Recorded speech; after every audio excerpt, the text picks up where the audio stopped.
Mysticism does not come from the East, it comes from within. Before you attempt anything that is considered as a mystical process, it's very important to stabilize the five fundamental elements within us. These are known as Panchabhutas or Mahatatvas in the yogic science. This body, this very earth, the universe and the cosmos, all are just a play of five elements.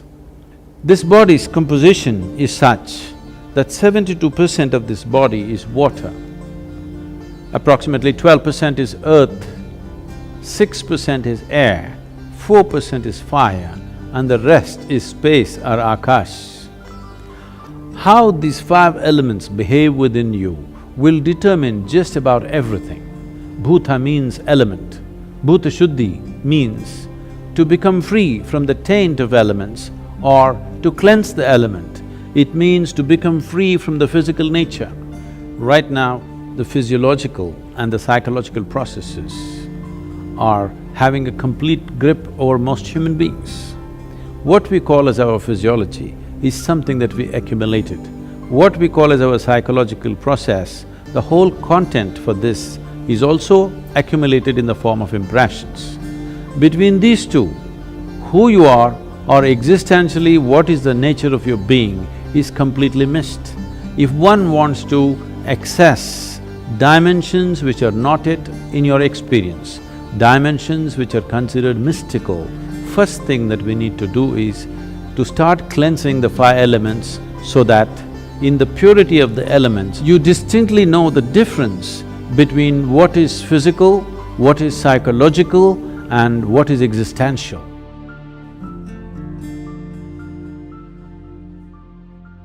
There is substantial evidence today to show that water has a great sense of memory. Everything that happens around a body of water is in some way stored in the water molecules. It is being referred to as a fluid computer. Among the five elements, water acquires the greatest significance because 72% of this body is water. If we take sufficient care about the water that we consume, not just in terms of its purity, it being bacteria-free and those kind of things, but the way the water is kept, in what kind of container you keep it, how you keep it, how you touch it, how you approach it. Because there is substantial scientific evidence today to show you that a thought, an emotion, a touch, these things can change the molecular structure of the water and greatly alter the way water behaves within your system. So, one needs to understand, you are not dealing with a commodity, you are dealing with life-making material. Water is life. It is just that right now it's outside of you. So before it enters your system, how you treat it? If you keep the water in a container which is metallic, preferably copper or an alloy of copper, and every day if you wash it with an organic substance and keep the water in a place where it is not touched by other smells and other substances, there is sufficient space around it, and when you approach it, if you can just hold this vessel with your hands with a certain sense of gratitude and reverence, because this is life-making material, and then consume it, you will see it will do wonders within your system. Healthfulness and equanimity will be a natural consequence of this.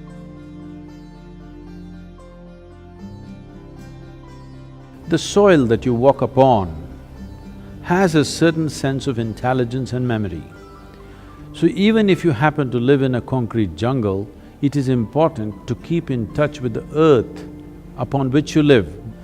Create ways for yourself to somehow remain in touch with the soil or the earth upon which you live, that part of the earth.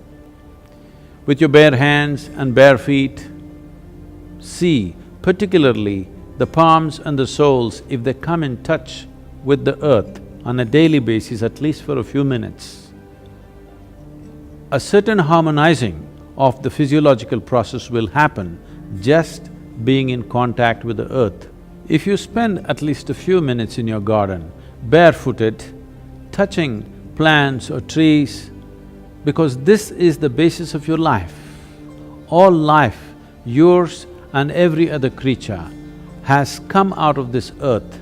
Stay in touch with it and harmonize your system.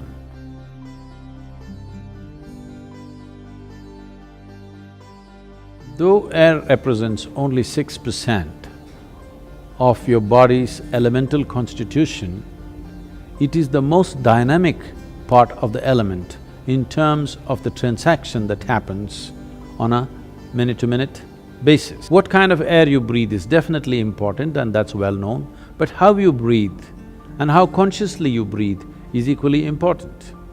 Especially those of you who are living in large cities, the kind of air that you breathe may not be in your hands. So it's good, at least for a few minutes, take a walk in the park, along the lake or the river or whatever is available to you. Especially if you have children, it is important that you take them out at least once a month, far away enough from the city where nature is in reasonably pure state, where they can climb a small hill or walk in a forest or swim in a river, something natural, to be in touch with nature and to do something where breath will be in a dynamic state. This is not just for aerobic exercise, because constant exchange of air is happening from within and without, and the very intelligence in the body will take care of this, that when it senses the air is pure and alive, the way the body breathes is different, you can notice this, and the exchange will happen, cleansing will happen within the system, because breath per se is only 1 to 2% of the air transaction. The rest is happening in many other ways.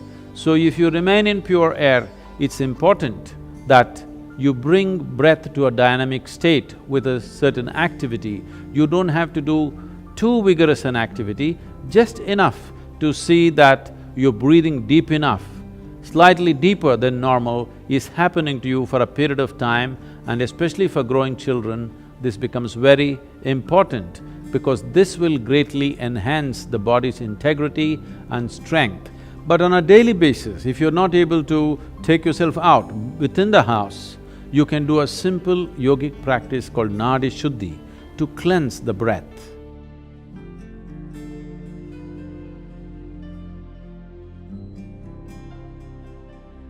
Fire accounts for 4% of your elemental makeup. What kind of fire burns within you? Is it the fire of greed, hatred, resentment, anger, lust, love, compassion? If you take care of that, once again, your physical and mental well-being is well taken care of. You become an equanimous and exuberant being. A simple process you can do to cleanse the fire within you is get some sunlight every day. Fortunately, you cannot contaminate the sunlight. Though we have contaminated every other element, sunlight has remained pure, make best use of that. If you wish to use fire, you can light a fire with an organic substance like straw or firewood without any oil, and stand facing the fire with your hands open and keep your eyes open for 3 minutes, then stand with your back to it, exposing your spine for 3 minutes. This will cleanse your aura and bring about a new sense of resurgence in the system. This is to rekindle and reconnect the fire within with the fires outside. This is the basis of all fire-based rituals in the East. If having a fire is not very practical for you, at least a lamp with vegetable oils or ghee, you light a lamp and be around this lamp, first face the lamp and sit, and then turn around and sit, so that the fire element within you gets rekindled.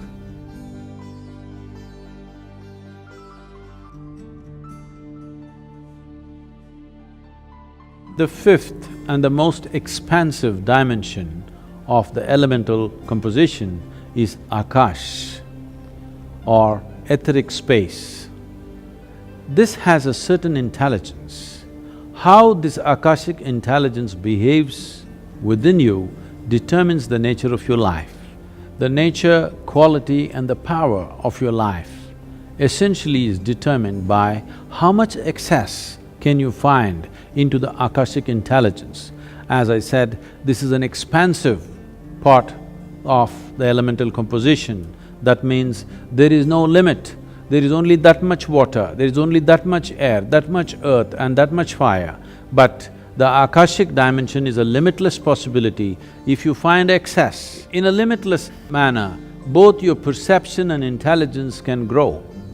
One simple process you can do to find more access to Akash or the Akashic intelligence is, after sunrise, before the sun crosses a 30-degree angle, you look up at the sky once and bow down to Akash for holding you and this planet in place. After the sun crosses 30 degrees, sometime during the day, any time, look up and bow down again. After the sunset, within the 40 minutes after sunset, look up at the sky and once again bow down. You are not bowing to any imaginary gods up there, just to the etheric space around us, which is holding everything that we are in place. If you get the Akash to cooperate with your life energies, life will happen in magical ways. An intelligence that you have never thought possible will become yours.